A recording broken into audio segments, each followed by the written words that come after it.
है गाइस, तो हम लोगों ने पिछले वीडियो में क्रॉप प्रोडक्शन एंड मैनेजमेंट का 1.5 टॉपिक जो था एडिंग फर्टिलाइजर्स एंड मैन्योर्स, उसमें का थोड़ा सा फैक्ट मैन्योर डिस्कस कर लिया था और क्या मैन्योरिंग का प्रोसेस भी देख लिया था। और हमने उस वीडियो में देखा था कि एक एक्टिविटी को परफॉर्म करना था, वो एक्टिविटी इस वीडियो में परफॉर्म होगी।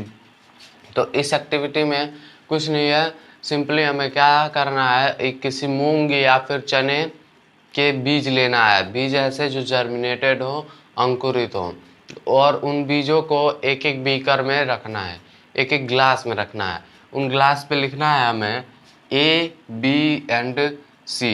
3 ग्लास लेना है, एक साइज के हों और ऐसे ग्लास हो जिसमें एक ही सेम क्वांटिटी की मैटर रखी जाए। ओके, तो हमारे पास 3 गिलास आ गए। एंड जर्मिनेटेड सीड आप देख सकते हैं, ये क्या बोलते हैं, ग्राम का है, चना का है जर्मिनेटेड सीड। जर्मिनेटेड मीन्स होता है हमारा अंकुरित। ओके, अब उनमें से हमें 3 सीडलिंग्स लेना है। सीडलिंग्स मीन्स नवद्विभेद होता है, जो नए नए वो अंकुरित हुए हैं, वो ले लेना है। और ये हमारे ग्लास को ABC करके ग्लास को भी ले लेना है। अब हमें क्या करना है, जो हमारा ए वाला ग्लास है उसमें हमें मिट्टी डालनी है। मिट्टी कैसी हो हमारी, मिट्टी में हमें काऊ डंग से बना मैन्योर मिलाना है।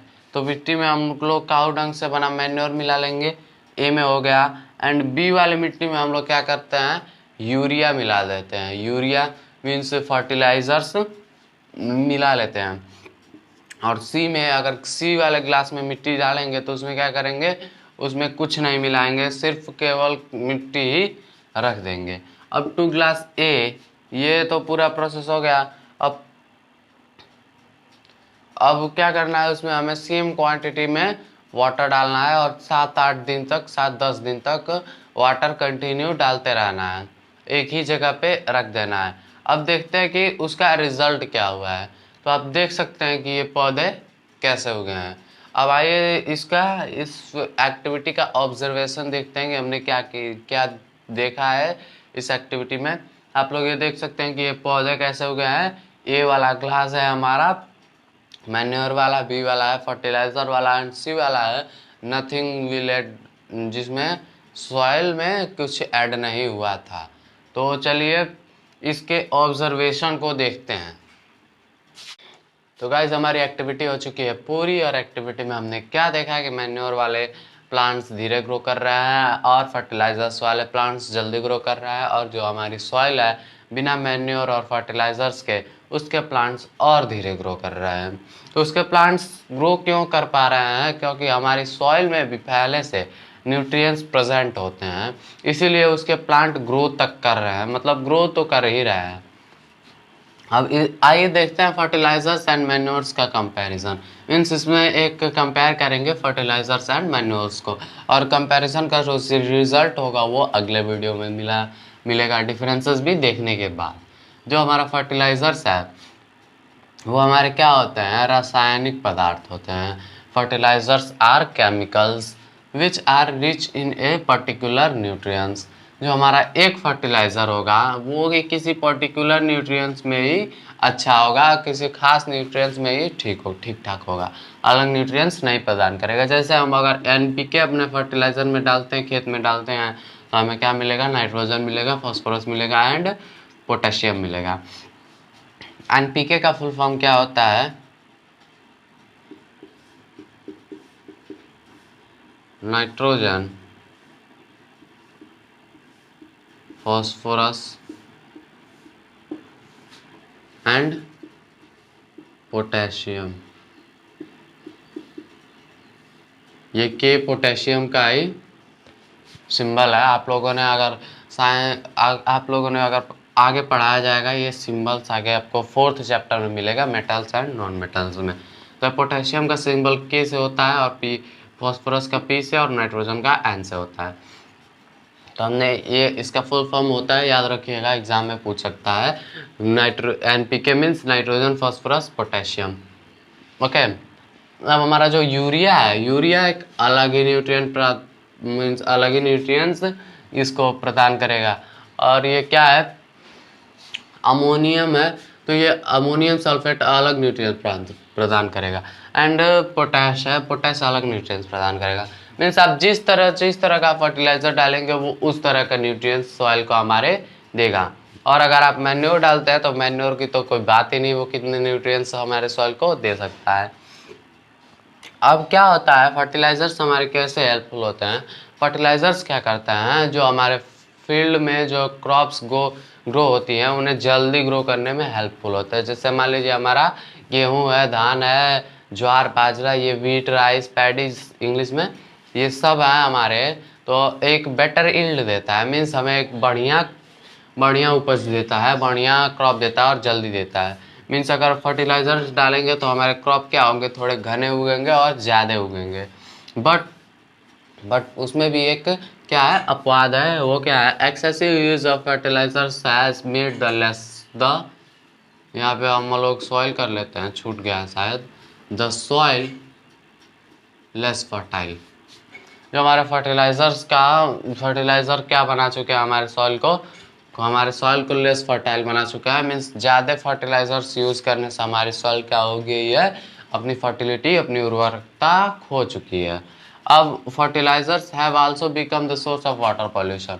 फर्टिलाइजर्स क्या करते हैं, अब वाटर पॉल्यूशन के भी सोर्स बन गए हैं, कि वाटर पॉल्यूशन का भी एक स्रोत हो गया है फर्टिलाइजर्स डालते हैं तो हमारे वाटर पॉल्यूशन हो सकता है।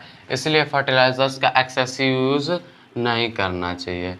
और हमें दो क्रॉप्स के बोने के बीच में, मीन्स 2 साल में 2 क्रॉप्स को बोने के बीच में अगर हम लोग फर्टिलाइज़र डालते हैं, अगर लगातार बो देते हैं 2 साल, तो बीच में अगर फर्टिलाइज़र डालते हैं तो क्या करना है, हमें फर्टिलाइज़र में हमें मैन्योर भी ऐड करना होता है। अगर मैन्योर ऐड नहीं करेंगे तो यही होगा, लेस फर्टाइल हो जाएगी सॉइल और वाटर पॉल्यूशन का कॉज हो जाएगा एक। और इसीलिए हमें मैन्योर ऐड करना चाहिए, या फिर 2 फसल बोने के बीच में 1 साल, एक पीरियड हमें खाली छोड़ देना चाहिए अपने खेत को, ताकि वो अपनी फर्टिलिटी दोबारा से गेन कर पाए। अब आगे देखते हैं मैन्योर को। मैन्योर का हिंदी होता है खाद और इसका होता है उर्वरक। इसका कहाँ लिखा जाए, तो फर्टिलाइजर का हमारा होता है उर्वरक, बस देख लीजिए उर्वरक। ओके, ये तो पहले वीडियो में भी मैंने बताया था, ये हिंदी याद रखिएगा, खाद और उर्वरक। अगर हिंदी में आपसे पूछे तो ये लगेगा खाद फर्टिलाइजर्स को बोल रहा है। गांव में भी लोग खाद फर्टिलाइजर्स को खाद भी बोलते हैं। एंड मैन्योर को भी खाद ही बोलता है, लेकिन मैन्योर का खाद बोला जाता है और फर्टिलाइजर्स को उर्वरक बोला जाता है। इसे हम लोग कर लेते हैं इरेज। अब मैन्योर को देखते हैं। The uses of manure improves the soil texture as well as its water retaining capacity. जो हमारे अगर मैन्योर हम लोग यूज़ करते हैं तो ये हमारे सॉइल के टेक्सचर को लौटा देता है, एज वेल एज साथ ही साथ ये एज वेल एज आपका बहुत इंपॉर्टेंट है ग्रामर में आपको एज वेल एज कंजक्शन के रूप में पढ़ा जाता है।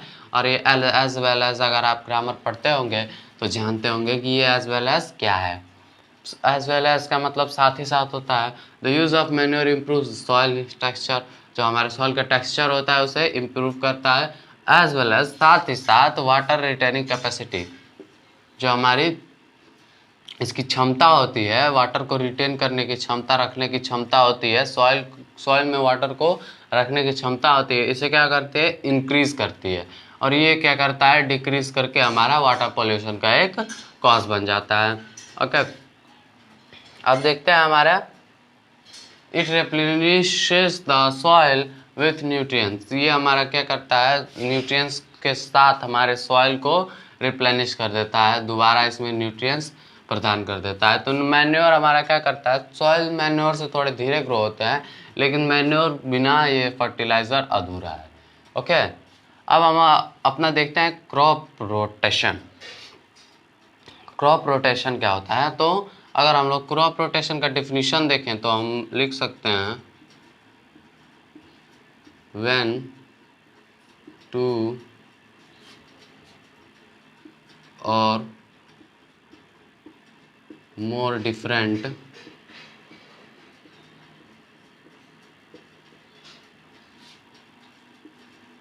crops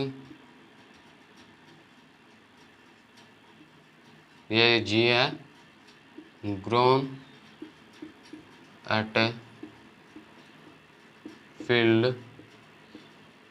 one after another.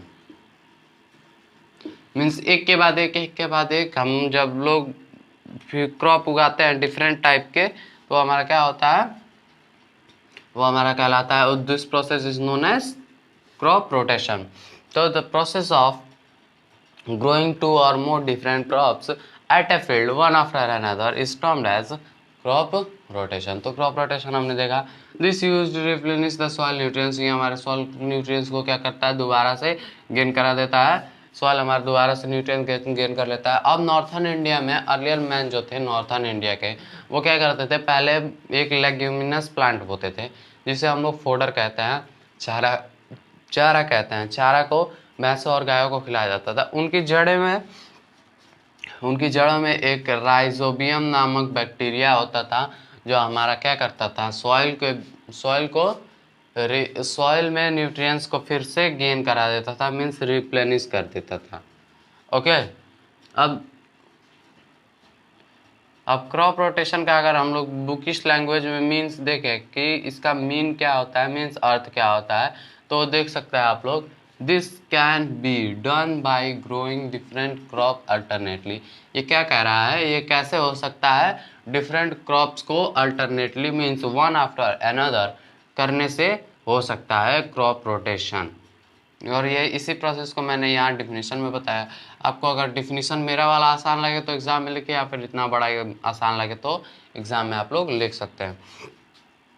अब राइजोबियम मैंने बताया है कि ये एक बैक्टीरिया होता है, बैक्टीरिया के बारे में और माइक्रो ऑर्गेनिजम्स के बारे में अगले चैप्टर में हमें पढ़ना ही है। तो ये दीज आर प्रेजेंट, अभी तो मैंने बता दिया नोड्यूल्स में, जो हमारे किसके, लेग्यूमिनस प्लांट्स के नोड्यूल्स में हमारे प्रेजेंट होते हैं राइजोबियम्स, जो क्या करते हैं, सॉइल को रिप्लेनिश करते हैं, सॉइल की फर्टिलिटी को रिप्लेनिश करते हैं। तो इस वीडियो में इतना ही। अब अगले वीडियो में हम लोग देखेंगे इसका रिजल्ट, मीन्स इसका जस्टिस क्या होता है, कौन सा बेटर है हमारे क्रॉप के लिए और कौन सा मतलब बेटर नहीं है। ओके, तो मिलते हैं अगले वीडियो में, गुड बाय।